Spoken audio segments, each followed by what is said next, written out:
You've been in those meetings, right? Video on, smiling in all the right places, maybe even dropping a witty remark or two, and yet somehow feeling like no one really sees you?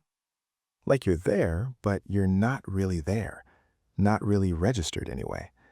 Your name is on the invite, your work is in the spreadsheet, and your Slack avatar is green all day long. But when the manager starts talking up the team members, it's as if you're made of glass. Meanwhile, another team member, somehow doing less, saying less, and being less visible, seems to get all the credit, all the nods, and all the promotions. And you're left scratching your head, wondering, how does this happen? Because let's be clear, you're not lazy, you're not incompetent, and you're definitely not unmotivated. You're simply invisible. But here's the kicker.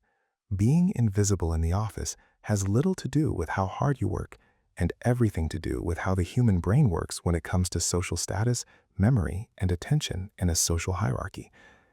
So let's take a step back and think about the office for a second. It's Monday morning, coffee hasn't fully kicked in, and your email inbox is slightly aggressive. There's a meeting at 10, and you go in, contribute when necessary, maybe even solve a small problem or two. Nothing exciting, nothing earth-shattering, just solid, decent work. And then, of course, the meeting ends, and it's as if you never contributed anything at all.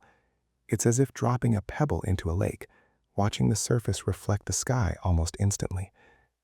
But what's really going on, psychologically speaking, is that the office isn't really an office at all. It's a social arena, a quiet game of social status, and people are constantly filtering what matters and what doesn't. Attention, however, is finite.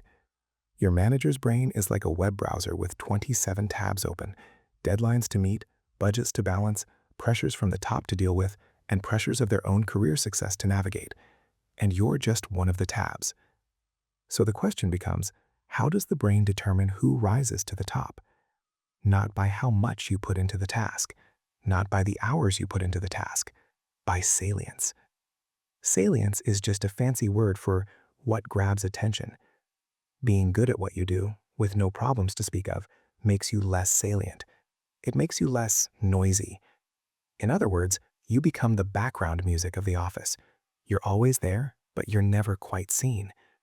And something interesting happens inside you as you become less and less salient. You begin to shrink. Not literally, of course. Behaviorally. You talk less in meetings because, honestly, what's the point? You offer fewer ideas because, honestly, nobody will notice anyway. You ask for less and less credit because, honestly, it's awkward and maybe even selfish. And before you know it, becoming invisible becomes a feedback loop. The less salient you become, the less you're seen. The less you're seen, the less you participate. The less you participate, the less salient you become. It's not you, it's your brain. Your brain is trying to protect you from social rejection. Because here's the thing nobody wants to talk about. Being ignored at work hurts as much as physical pain. That little sting when your idea is ignored, the awkward silence when you speak up, the feeling that your contribution is being credited to someone else, your brain recognizes this as a threat to your social status. And social status is a big deal in any social group, whether it's your tribe, your high school cafeteria, or your office. So instead of risking more of that awkwardness, your brain is already whispering in your ear, just stay low, stay safe, avoid more of that. And just like that, you become the reliable but invisible employee. But then comes the really interesting part. Most invisible employees aren't underperformers.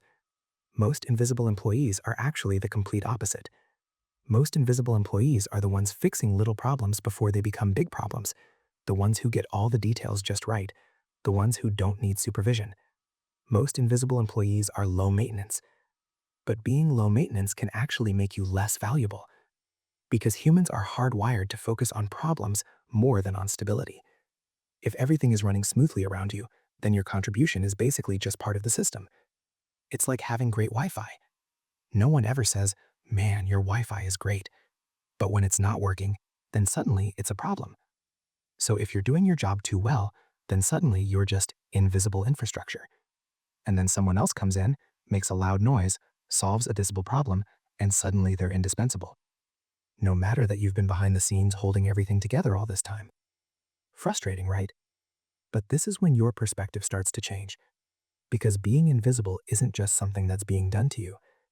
It's also something that is maintained by patterns, which means that these patterns can actually be changed. Think about how people remember things. You see, the brain doesn't store everything equally. It tends to focus on things that are emotional, unexpected, or repeated. So if your contributions are boring, predictable, and lacking in fanfare, they just aren't going to register. You're putting in the effort, but you're not creating a moment around the effort. Meanwhile, the other person is putting in the same level of effort, but maybe they're creating a bit of a moment around the effort. Maybe they're summarizing it well. Maybe they're connecting an end result to it. Maybe they're mentioning it again in a follow-up email. And now their effort has significance. Same effort, different perception. This isn't about becoming fake, by the way. This isn't about becoming the office loudspeaker. This is about understanding that work isn't just about getting done. Work is about getting noticed, processed, and remembered by the minds of other people. Let's go back to that meeting. You contribute something useful, sure. But this time, maybe you tie it to an end result. Maybe you restate it well. Maybe you follow up with a quick email. Hey, just to recap that idea we discussed. Now your contribution has a second life. Now it moves from a passing comment to a recognized input. And over time, these small changes add up to altering the way people see you. Not by altering who you are as a person, but by altering the way your work intersects with attention. And finally, there's another dynamic at play here, which is the dynamic of identity. Once people have labeled you as the quiet one, the background person, they're going to tend to see everything through that filter. Your ideas may be equally good, but with less expectation of their impact. And expectation breeds attention. So if people expect someone to be at the front of the group, they listen more intently when that person has something to say. And if people expect someone else to be quiet, well, that's exactly what happens. So part of being visible is challenging that expectation, not in some big dramatic way, but through small, consistent actions that say, I'm here, what I have to say is important. And yes, this can be uncomfortable at first, because you're challenging your own role and your brain has gotten used to seeing you that way. But discomfort here does not mean you're doing it wrong. It means you're updating your position on the social map of your workplace. Now, I want to be honest for a second. There's another deeper fear of being visible, because being visible isn't just being seen and appreciated. It's also being judged. More eyes on you means more scrutiny, more expectation, more ways for you to fail. So invisibility has its own kind of comfort. You don't get the promotion, so you don't get the stress. You don't get the criticism, so you don't get noticed. It's a trade-off. And for a while, it's an uncomfortable trade-off that actually kind of works for you. Until one day you look around and realize that your career has stalled. Your hard work has not gotten you ahead. And the people around you who were at your level somehow managed to move forward. Not because they're more talented than you, but because they were visible enough for opportunities to come their way. That's the part nobody puts in the job description. Visibility, of course, is about more than just ego. It's about access. Access to opportunities. Access to trust. Access to advancement. And once you see it that way, the game changes a bit. You're not just working hard. You're playing a role in a system where perception becomes reality. So if you've been feeling invisible lately, know that you're not necessarily lacking in value. Maybe you just haven't figured out a way to translate that value into a form the system will recognize, which, as I said, is a totally fixable problem. Not with some kind of personality transformation. Not overnight, but with awareness. Awareness of the small changes you can make to the way you communicate, to the way you follow up, to the way you allow your work to exist after you've finished with it. Because at the end of the day, your career isn't just about what you can do. It's about what you can make people remember you did.